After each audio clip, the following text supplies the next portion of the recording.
Comment gérer une nymphomane? Bonjour à tous et à toutes, je suis Fabrice Julien, coach et auteur de Le Guide du Bon Coup, expert en sexualité. Et dans cette vidéo, nous allons parler de la nymphomanie et de comment gérer si on a une copine nymphomane ou si on est soi-même nymphomane. Alors, il y a des mecs, je les vois déjà venir, qui vont dire « Ah, trop cool, une nympho, moi je la baisse tout le temps, de toute façon elle va être trop satisfaite avec moi et du coup elle sera plus nympho et tout. » Non, la nymphomanie, c'est pas cool, c'est une maladie en fait. La personne qui est nymphomane, donc ça vient donc de nymphe et de maniaque, donc en fait nymphe folle un peu, c'est quand même quelque chose de, souvent c'est psychologique, d'accord, mais c'est une maladie, voilà, la personne elle souffre, elle en souffre de sa maladie. C'est une sexualité en fait compulsive, c'est pas ouais j'ai une super libido, non, c'est je peux pas m'empêcher de, il faut que j'ai ma dose, il faut que je pèse, que voilà, c'est une personne qui souffre vraiment de la nymphomanie. Donc désolé, peut-être vous attendiez une vidéo drôle, mais c'est pas un sujet extrêmement drôle pour les personnes qui sont concernées. Alors, d'où est-ce que ça peut venir de souffrir de nymphomanie? Ça peut venir de l'anxiété, donc comme j'ai dit c'est un désordre psychologique, ça peut avoir peur de l'ordre de l'abandon, une peur de l'abandon en fait. Ça peut être quand on est dépressif ou en phase maniaque, certaines personnes développent donc une nymphomanie. Quand on s'ennuie, il y a des gens qui s'ennuient simplement et donc ils comblent le vide. En fait, ils ont besoin de combler le vide grâce à ça, ils comblent le vide avec la sexualité. Et puis bien sûr le narcissisme, un narcissisme exacerbé peut aussi mener à la nymphomanie. Alors, la nymphomane en fait, ce qui est pas cool, c'est qu'elle est jamais pleinement satisfaite. Et si tu es son copain, si tu es son mec, tu peux te mettre un défi un peu de l'ordre de l'ego, de la satisfaire, ouais je vais lui mettre sa dose et tout. Non, en fait, tu n'y arriveras pas et tu vas baiser 10, 15, 20 fois, tu vas éjaculer 20 fois, tu seras crevé, tu n'en pourras plus, tu vois. Et la fille, elle en redemandera encore et tout, elle va t'user jusqu'au bout, quoi. Donc c'est quand même difficile à gérer. Donc c'est pour ça que je vais vous proposer des solutions pour gérer la nymphomanie. Mais ce que je peux vous dire, si vous êtes en couple avec une nymphomane, il faut bien, voilà, les nymphomanes ne doivent pas être pestiférées non plus. Ça peut être des filles très bien qui sont nymphomanes. Il faut apprendre à poser des limites en fait à votre sexualité.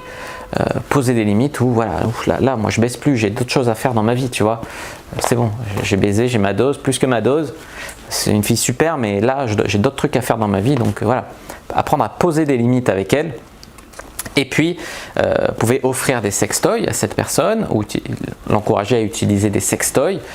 Les sextoys peuvent vous remplacer, vous soulager un peu, tu vois. Vous pouvez faire du libertinage. Donc, j'imagine que c'est pour ça qu'il y a des couples qui sont candolistes. Le mec, il n'en peut plus de satisfaire sa femme. Il fait venir des mecs là pour la baiser parce que lui, il n'en peut plus, tu vois.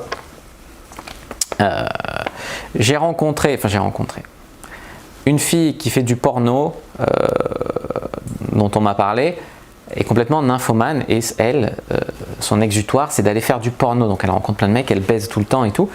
Mais c'est comme ça qu'elle a appris à gérer, à canaliser, même à se servir de sa nymphomanie. Il y a la masturbation. Donc la masturbation, vous pouvez lui dire de se toucher devant vous, voilà. La fille, elle se touche, voilà, vous êtes un peu tranquille. Ce qu'elle va aimer là-dedans, ça va être l'exhibition, le fait d'être regardée quand elle fait ça, tu vois. Ça va mettre un peu de beurre dans les épinards, tu vois, pour elle. Le sexe oral, vous pouvez faire des cunis et vous reposer la bite si elle est en surchauffe.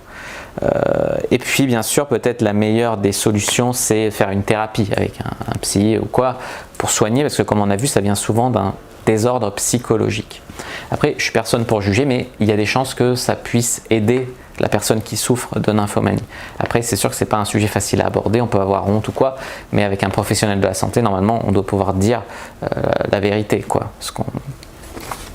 Pourquoi on consulte et ce qu'on en attend de la consultation, quoi, de la thérapie.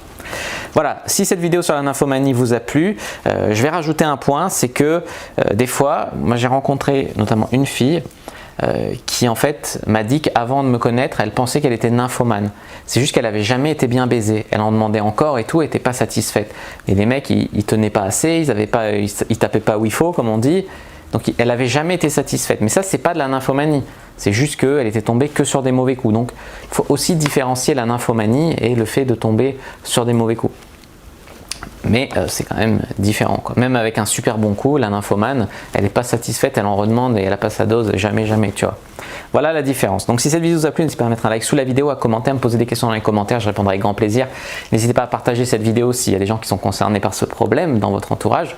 N'hésitez pas bien évidemment à vous abonner à la chaîne et à activer la cloche pour ne pas rater les prochaines vidéos, à me suivre sur les réseaux sociaux et à rejoindre le groupe privé, bien sûr. Tout est dans la description de cette vidéo. Allez faire un tour sur mon site. Moi je vous dis à bientôt et que le jeu de la sexualité soit avec vous.